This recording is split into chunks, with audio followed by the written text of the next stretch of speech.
जय मसीह की सभी को। आज हम बात करने वाले यीशु मसीह को कितने कोड़े लगाए गए थे। 39 कोड़े लगाए गए थे या 40 कोड़े लगाए गए थे।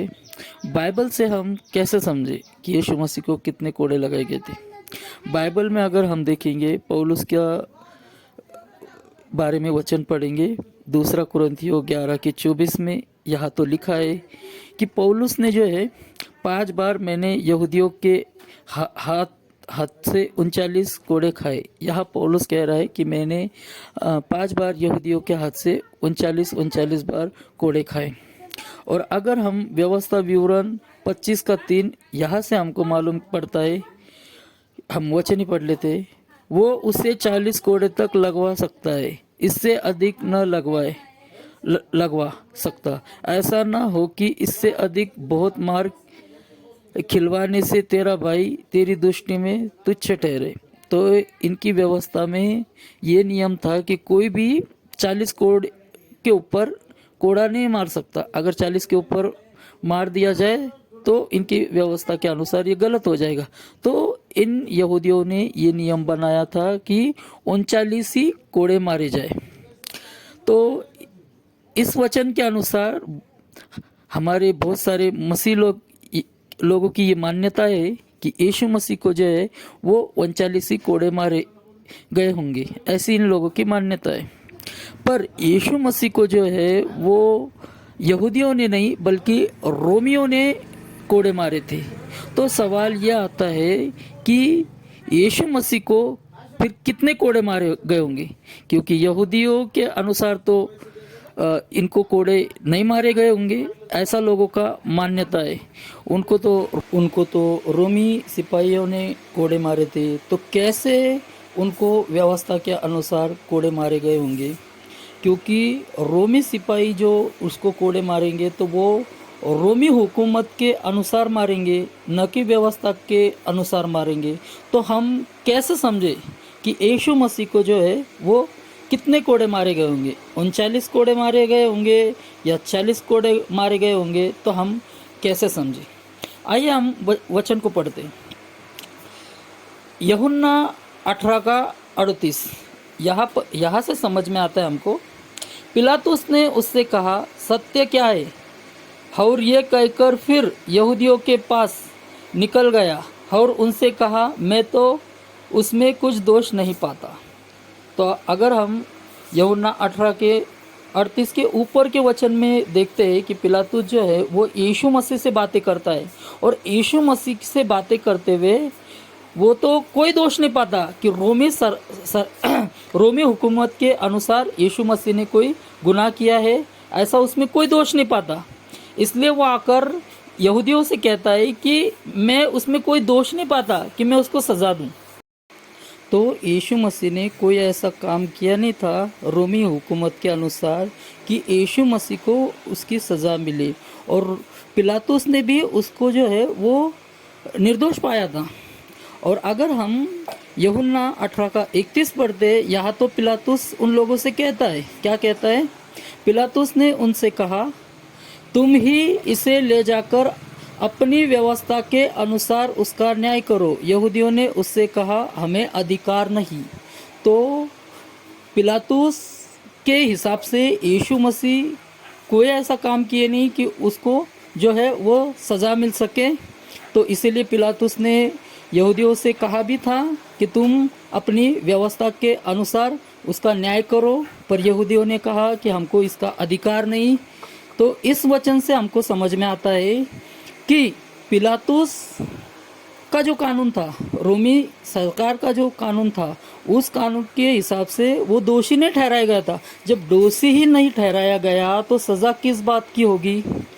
हम अगर आज हमारा कानून है, अगर हमारे कानून के हिसाब से अगर हम कोई ऐसा काम नहीं किए जिसकी हमको सज़ा हो, और अगर पब्लिक ये बोलती है कि इसको सज़ा दो, तो हमारा कानून किस हिसाब से उसको सज़ा देगा?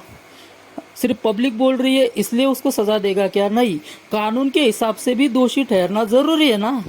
तो अगर कानून सज़ा देगा तो वो इस हिसाब से देगा कि हमारे नियम के अनुसार इसने गलती की है या नहीं। वैसे ही रोम लोगों का जो कानून है उसमें तो यीशु मसीह की कोई गलती दिखाई ही नहीं दी। जब गलती मिली ही नहीं तो उसको सज़ा कैसे मिलेगी। तो हम समझ सकते हैं यीशु मसीह जो है वो व्यवस्था को पूरा करने आया है। तो यीशु मसीह को जो सज़ा हुई है वो भी व्यवस्था के अनुसार हुई होंगी, इस बात को हम समझ सकते हैं। और अगर हम वचन पढ़ेंगे लूका उसका 24 का 44, यहाँ पर लिखा है, फिर उसने उनसे कहा, ये मेरी बातें हैं जो मैंने तुम्हारे साथ रहते हुए तुमसे कही थी कि आवश्यक है कि जितनी बातें मूसा की और भविष्यवक्ताओं और भजनों की पुस्तक में मेरे विषय में लिखी है सब पूरी हो। मतलब यीशु मसीह यहाँ कह रहे हैं कि जितनी बातें मेरे विषय में व्यवस्था में लिखी है वो बातें पूरी हो। इसका मतलब क्या है, यीशु मसीह के साथ जो भी होना है वो पूरा व्यवस्था के अनुसार होना चाहिए। और यीशु मसीह जो है वो व्यवस्था को पूरा करने आए।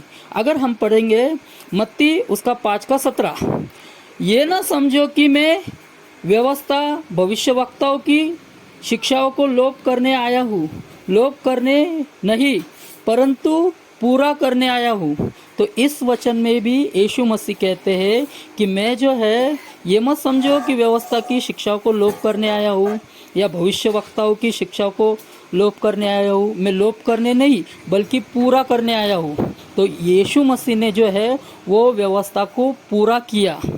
तो इन सारे वचनों से हम ये समझ सकते हैं कि यीशु मसीह को जो है वो व्यवस्था के अनुसार ही कोड़े मारे गए होंगे।